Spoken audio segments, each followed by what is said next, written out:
buri wese yarategereje igihe bizabera, kubera ko twese twari tuzi neza ko Leta Zunze Ubumwe za Amerika zizatinda zikagaba ibitero kuri Iran, kandi ko igihe bizaba intambara ya Israel na Iran izafata indi sura cyangwa se indi nzira. Ibi rero nibyo byamaze kuba. Leta Zunze Ubumwe za Amerika zavuze ko zagabye ibitero kuri Iran zigamije kuburizamo umugambi w'iki gihugu wo gukora intwaro za nucleaire. Ni ibitero byagabwe mu rukera rwo kuri iki cyumweru ku itariki ya 22 y'ukwezi kwa gatandatu umwaka wa 2025. Perezida Donald Trump wa Leta Zunze Ubumwe za Amerika yavuze ko ibi bitero byagabwe ahantu hatatu muri Iran, ahitwa Natanz, Esfahan na Fordo. Ahangaha hakorerwa intwaro za nucleaire. Yashimangiye ko byageze ku ntego ibyo bitero bagabye. Donald Trump yavuze ko abayobozi ba Iran bagomba kuyoboka inzira y'amahoro cyangwa se bakongera kuraswaho.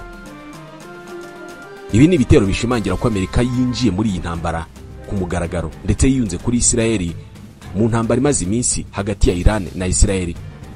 Iran inshuro nyinshi yavuze ko Leta Zunze Ubumwe za Amerika nizinjira muri iyi ntambara nizibeshya zikarasa kuri Iran ngo akarere kose k'uburasirazuba bwo hagati kazahinduka umuyonga. Ubu harimo kwibazwa ikigiye gukurikiraho. Dore uburyo ibi bitero bya Leta Zunze Ubumwe za Amerika kuri Iran byagenze, ndetse n'igitekerezwa ko gishobora kubaho, ndetse n'ibirimo kuvugwa n'abanyapolitike batandukanye ndetse na za leta z'ibihugu zitandukanye. Tubahaye ikaze. Ibiro ntaramakuru Reuters byavuze ko ibi bitero byagizwemo uruhare n'indege z'intambara za Amerika zizwi nka B-2 bombers, cyane ko mu mpera z'iki cyumweru izi ndege zabonywe zihaguruka muri Leta Zunze Ubumwe za Amerika. Donald Trump yagaragaje ko kugeza ubu ngubu izi ndege ziri mu nzira zisubira muri Amerika. Amakuru yizewe avuga ko nyuma y'ibi bitero abadiplomate ba Leta Zunze Ubumwe za Amerika begereye Iran bakayibwira ko Leta Zunze Ubumwe za Amerika arizo zonyine zagize uruhare muri ibi bitero, kandi ngo ni ibitero bitagamije guhindura ubutegetsi muri Iran. Mu ijambo yavugiye muri White House, Perezida Donald Trump yaburiye Iran ko igomba guhitamo amahoro cyangwa se ikitegura ibitero biruta kure ibyo yabonye. Yavuze ko ibitero byagabwe kuri Fordo ndetse no ku bindi bigo bibiri bya nucleaire ari intsinzi ikomeye cyane ya gisirikare. Ibinyamakuru bya leta ya Iran yemeje ko igice cy'iki kigo cya Fordo cyagabweho ibitero n'abanzi, ariko ibi binyamakuru byagerageje kugabanya uburemere bw'ingaruka zatewe n'icyo gitero. Umunyamakuru wa BBC uri Washington yanditse ko iki gitero cyerekana uburyo Donald Trump akoresha muri diplomasi ya Amerika ku rwego mpuzamahanga. Yanditse ko ibingibi ari ibihe bikomeye bihindura byinshi mu ntambara no mu mubano hagati ya Iran na Israel. Mbere y'ibi, Minisitiri w'Ububanyi n'Amahanga wa Iran yari yavuze ko uruhare rwa Leta Zunze Ubumwe za Amerika muri iyi ntambara hagati ya Israel na Iran rushobora kuzagira ingaruka zikomeye cyane, ndetse ko ruzatuma akarere kose k'uburasirazuba bwo hagati kagurumana.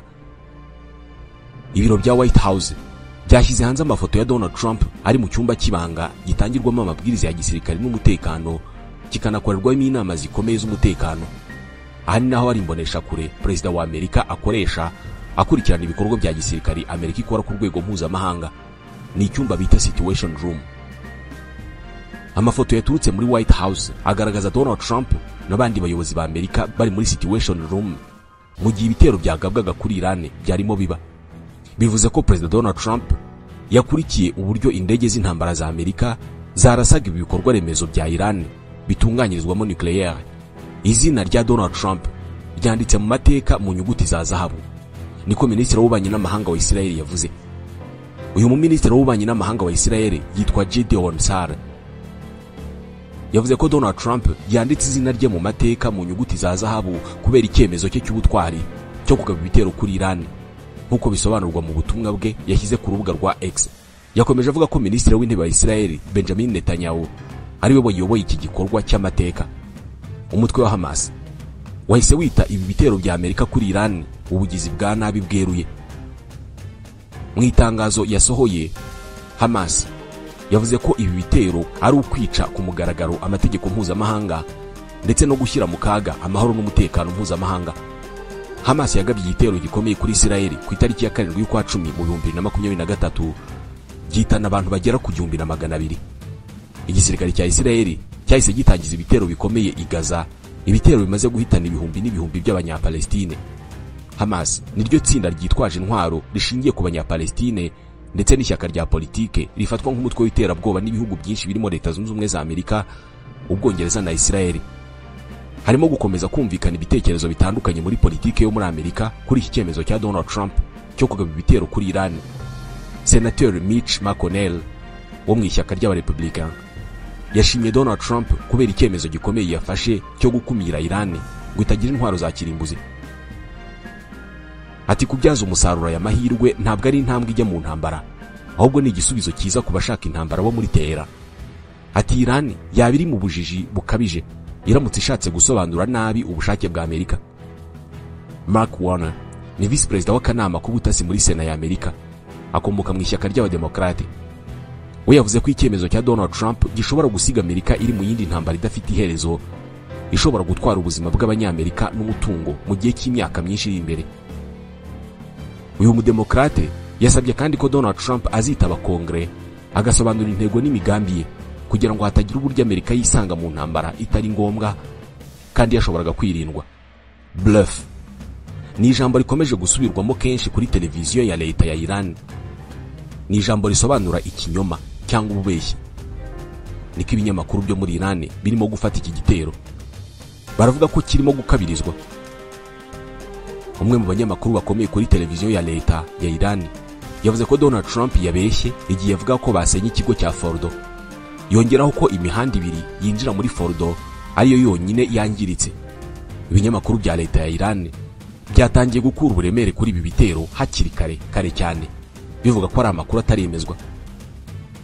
Morteza Heydari ni umuyobozi ushinzwe gucunga ibibazo by'ibiza mu ntara ya Qom. Yari yamenye ko igice cya Fordo cyagabweho igitero, ahita atangaza ko intara yose ifite ituze. Amakuru aturuka muri Iran yakomeje kugerageza kugabanya uburemere bw'ibyabaye, avuga ko ibiturika bitari binini cyane. Icyarimwe Iran yabangamiye uburyo bwo kugera kuri internet, ivuga ko ibitero by'ikoranabuhanga byakozwe n'abanzi aribyo byabiteye. Ibi byatumye hagabanuka amafoto n'amashusho byoherezwaga mu bitangazamakuru mpuzamahanga cyangwa se bisangizwa ku mbuga nkoranyambaga, bituma hagenderwa cyane ku mashusho y'ibitangazamakuru bya Iran na televiziyo ya leta. Ibi byose byatangiye kuwa gatanu ku itariki ya 13 y'ukwa gatandatu umwaka wa 2025. Ubu iyi ntambara igeze ku munsi wayo wa 10, ari nabwo abanyamerika barashe Iran. Muri iyi minsi 9 yari ishize, buri ruhande hagati ya Israel na Iran rwarasaga ibisasu biremereye ku rundi. Israel yavuze ko mu bitero byagabwe mu gitondo cyo kuri wa gatandatu byiciwemo umusirikare mukuru mu ngabo za Iran wo mu ishami rya Revolutionary Guard Corps witwa Amin Pua Koji. Mu gitondo cyo kuwa gatandatu ku itariki ya 24 y'ukwa gatandatu, Israel yari yavuze ko yagabye ibitero byinshi ahari ibigo by'ubushakashatsi ku ngufu za nucleaire mu ntara ya Isfahan, ahiganje ibikorwa remezo nk'ibi ngibi byinshi. Ubuyobozi muri Iran bwavuze ko ahantu henshi muri Isfahan hagabwe ibitero bikomeye, ariko ntibatangaje umubare w'abakomeretse. Itangazo ingabo za Israel zasohoye rihamya ko Amin Pua Koji yari umukozi wa brigade ya kabiri ishinzwe gukoresha drone mu butasi no kugaba ibitero. Muri iyi ntambara drone za Iran ziragira uruhare rukomeye cyane, nubwo inyinshi muri zo Israel yagiye ivuga ko yazihanuye. Minisitiri w'ingabo wa Israel Katz yavuze ko mu gitero cyagabwe ku nyubako iri mu mujyi wa Qom kuri uyu wa gatandatu cyahitanye Saad Izadi wayoboye Al-Quds Brigade yo muri Palestine ngo ifitanye isano n'imitwe y'iterabwoba. Atuye yatanze inkunga n'intwaro kuri Hamas mbere y'ubwicanyi bwakozwe ku itariki ya 7 y'ukwa 10.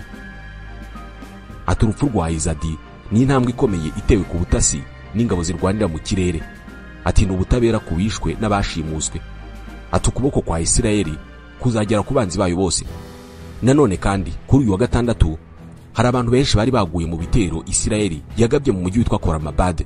Ibiro ntaramakuru byitwa Nur News Agency yavuze ko abasirikare bakuru 15 barimo n'abasirikare bo mu ngabo zirwanira mu kirere ba Iran bishwe muri iyi ntambara imaze iminsi 10. Kuva ku itariki ya 13 y'ukwezi kwa gatandatu, Israel yishe abagabo bakuru b'ingabo babiri ba Iran, yica abahanga mu gutunganya ingufu za nucleaire, isenya ibigo byinshi bikorerwamo ubushakashatsi ku binyabutabire bya uranium n'abandi. Ku rundi ruhande, umuvugizi wa guverinoma ya Iran Fateme Moajerani yavuze ko igihugu cye cyagabweho ibitero na Isiraheli bishingiye ku binyoma, abigereranya n'uko Amerika yateye Iraq mu 2003. Ati Iran yasubiyemo kenshi ko niba ikibazo ari intwaro za nucleaire, twabivuze kenshi ko nta mugambi wo kuzicura dufite. Ati buri wese arabizi ko ibi byavuzwe imyaka myinshi ishize. Ati Iraq se ntiyatewe mu buryo nk'ubwo? Ati hanyuma se hari intwaro za nucleaire basanzeyo? Moajerani yavuze ko mu myaka 200 ishize nta na rimwe Iran yigeze itangiza intambara kuri Isiraheli. Ati birimo kuba ubu ngubu ni uburenganzira twemererwa n'amategeko mpuzamahanga bwo kwirwanaho, kandi ingabo za Isiraheli zatangaje ko zahanuye drone za Iran mu gace ka Golan, izindi zirasigwa mu kibaya cya Beit Shehan n'ahandi.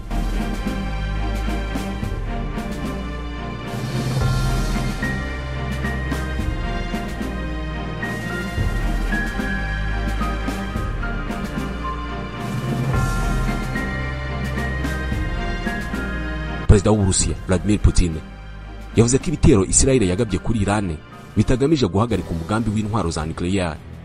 Bwana Putin yabwiye Sky News ko we kenshi yabwiye Isiraheli ko Iran nta mugambi wo gukora no gutunganya intwaro za nucleaire ifite. Minisitiri w'ububanyi n'amahanga wa Iran Abbas Araghchi we avuga ko gahunda y'ingufu za nucleaire ya Iran igamije amahoro, ndetse ko yiteguye ibiganiro mu gihe Isiraheli yahagarika ibi bitero. Gusa ubirasa naho amazi yamaze kurenga inkombe ubwo Amerika yinjiye muri iyi ntambara, kubera ibitero biremereye bya Isiraheli byakomeje kwica benshi muri Iran bikanangiza byinshi mu bikorwa remezo mu murwa mukuru Tehran.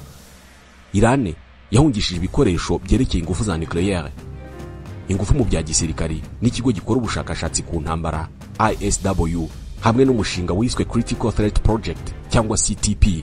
Bavuze ko umwe mu bayobozi bakuru b'ingabo za Iran zo mu mutwe udasanzwe wa IRGC yavuze ko ibikoresho byifashishwa muri porogaramu y'ingufu za nucleaire bya Iran byimuriwe ahandi kugira ngo bitangizwa. Ibi bigo bivuga ko kubyimura byatuma Israel na Amerika bagorwa no kubisenya. Bati iyi mvugo irasa nishaka kwereka abo mu burengerazuba bw'isi ko kurimbura ibijyanye n'ingufu za nucleaire muri Iran bizasaba imbaraga nyinshi, bikaba bigoye, bityo ko bakwiye kujya mu biganiro na Iran. CNN yanditse ko abayobozi ba Iran basanga iyi ntambara yahagarara mu munota umwe mu gihe Perezida Donald Trump yabwira ubutegetsi bwa Isiraheli ngo bareke kugaba ibitero. Gusa ibi babivugaga Amerika nayo itarabyinjiramo. Iran yarahiriye ko itazongera kuganira na Amerika ku byerekeye gahunda y'ingufu za nucleaire mu gihe Isiraheli ikigabaho ibitero. Kuwa gatanu w'iki cyumweru ingabo za Isiraheli zavuze ko zagabye igitero ahantu hatatu hari intwaro ziremereye zari gukoreshwa mu kugaba ibitero kuri Isiraheli. Umusirikare mukuru witeguraga kurasa ibyo bisasu bya missile nawe yahise apfa. Ibiganiro hagati ya Leta Zunze Ubumwe za Amerika na Iran kuri uyu mugambi wa nucleaire nta musaruro byatanze. Minisitiri w'ububanyi n'amahanga wa Iran Abbas Araghchi kuwa gatanu yahuriye i Geneve n'intumwa z'ibihugu byo mu Burayi, aho zamusabye byimazeyo gusubukura ibiganiro na Leta Zunze Ubumwe za Amerika ku bijyanye n'umugambi wa nucleaire w'igihugu cye. Mugenzi wa Israel Eyal Zamir yavuze mu butumwa bw'amashusho ko Iran ikwiye kwitegura intambara ndende kandi akomoza ku bihe bigoye biri imbere. Mu ijoro ryo kuwa gatanu rishyira kuwa gatandatu ndetse no mu gitondo cyo kuwa gatandatu, igisirikare cya Isiraheli cyavuze ko cyongeye kugaba ibitero ku bubiko bwa missile muri Iran nyuma y'uko Iran yari imaze kurasa missile 100 mu gihugu cya Isiraheli. Ibinyamakuru bya leta ya Isiraheli bivuga ko ibitero byari byagabwe ngo byari bigamije kwangiza ikigo cya nucleaire giherereye mu mujyi wa Isfahan. Minisitiri w'ububanyi n'amahanga wa Iran Abbas Araghchi yavuze ko Iran yiteguye kongera kugaruka mu biganiro ku bijyanye n'umushinga wayo wa nucleaire, ariko mu gihe Isiraheli yabihagaritse ibyo bitero. Ubu rero Amerika yamaze kwinjira muri iyi ntambara. Birasa naho iby'ibiganiro byabaye byigiye inyuma. Ikindi giteye ubwoba nuko inshuti za Iran zo mu karere cyangwa izakure zishobora kwinjira muri iyi ntambara. Ibindi bihugu byo mu burengerazuba bw'isi nabyo bishobora kwinjira muri iyi ntambara, niko bikekwa.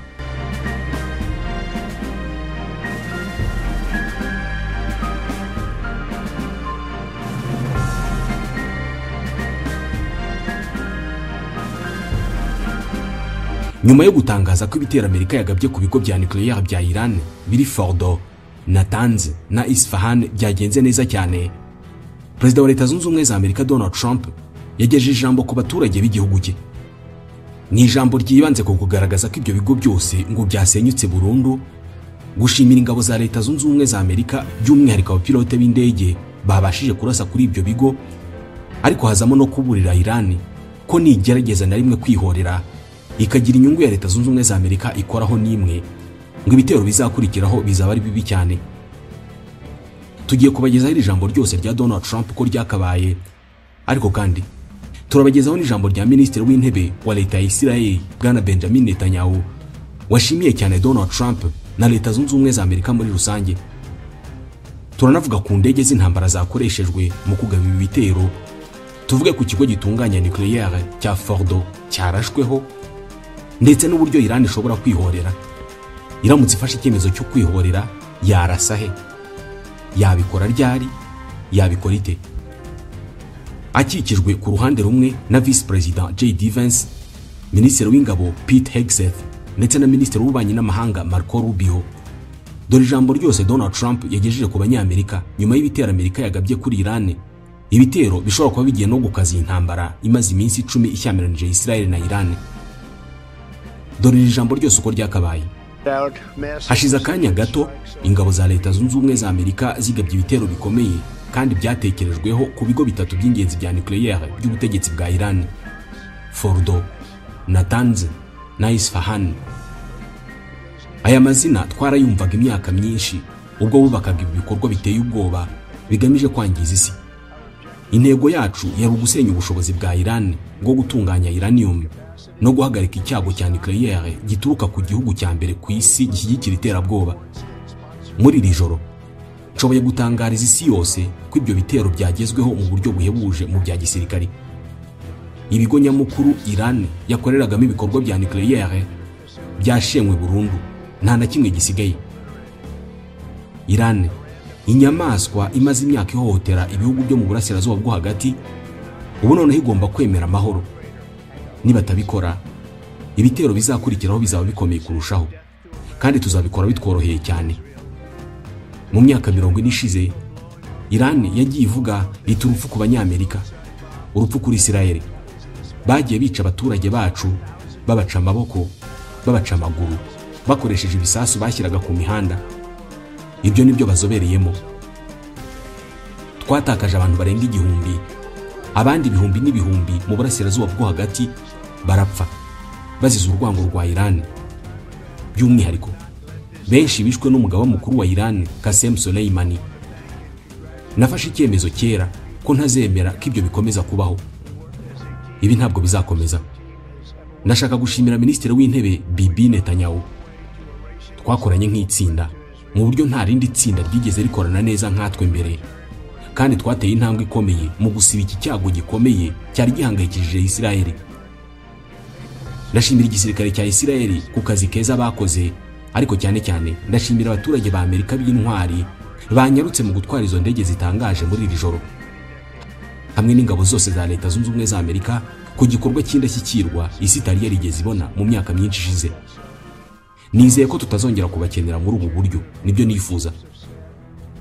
Ndashimira kandi umukuru w'abasirikare bakuru General Dan Razin Kaine, ni general udasanzwe, hamwe n'abandi bose bafite ubwenge n'ubushobozi n'ubushishozi bwa gisirikare bagize uruhare muri iki gitero.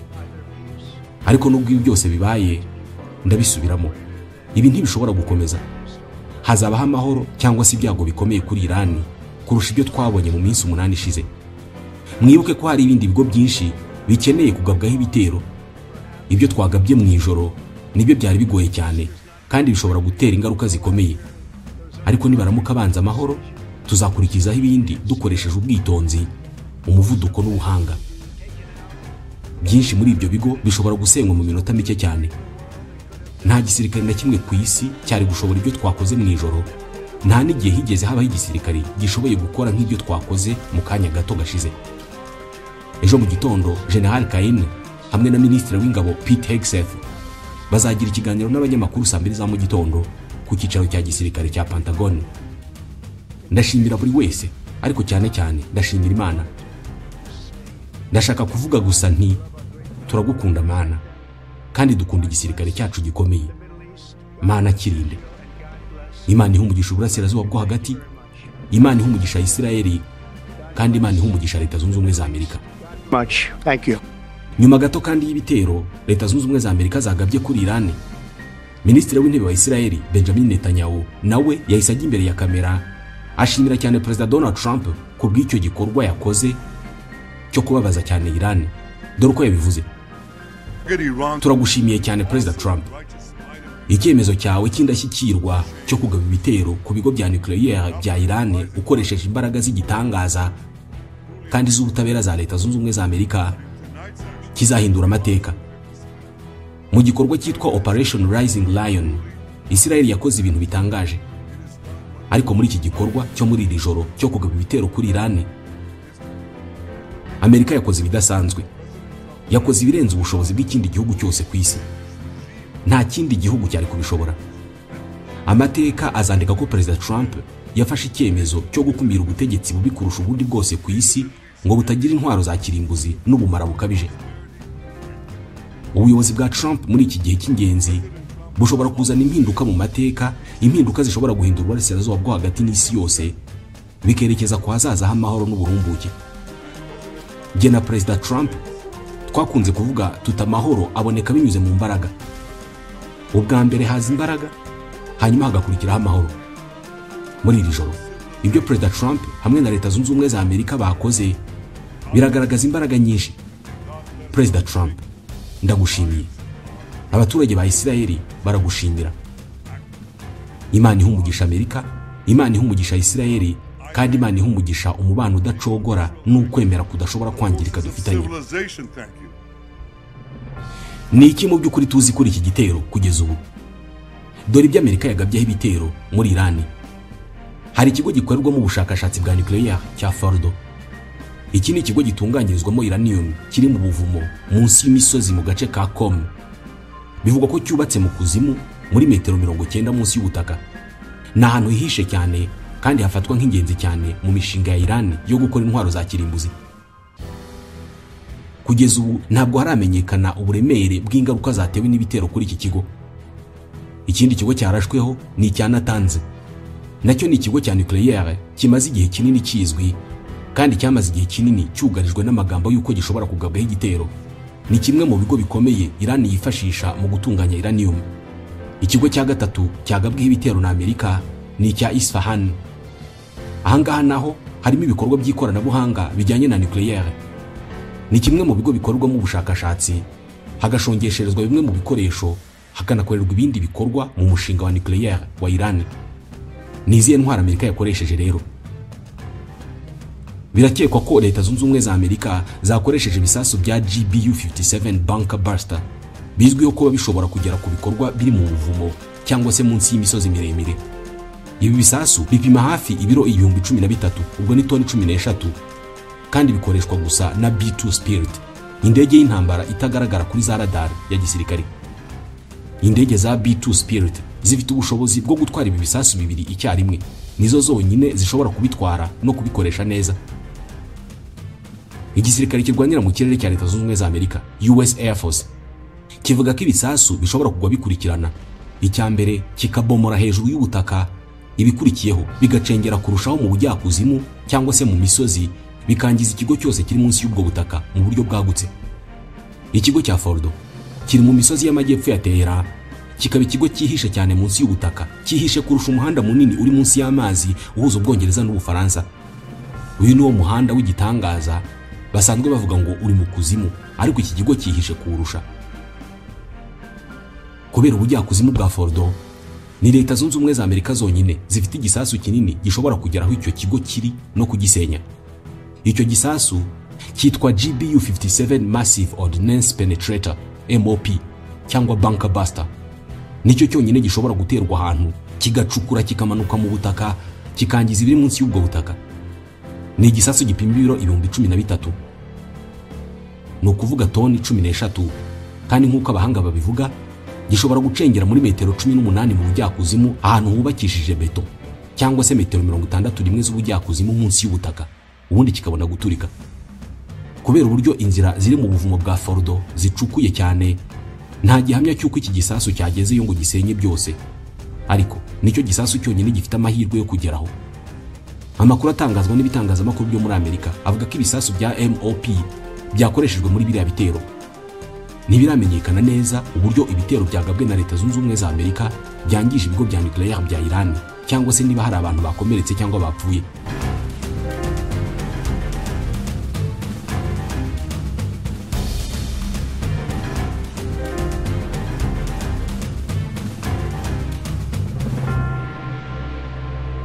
Ikigo cya Iran gishinzwe ingufu za nucleaire AEOI cyavuze ko ibitero byagabwe kuri ibyo bigo bitatu bya nucleaire ari igikorwa cy'ubunyamaswa gitesha agaciro amategeko mpuzamahanga. Arabie Saoudite hamwe n'ikigo cya Loni gishinzwe kugenzura ingufu za nucleaire batangaje ko hatagaragaye izamuka ry'urwego rw'ubumara radiation nyuma y'ibyo bitero.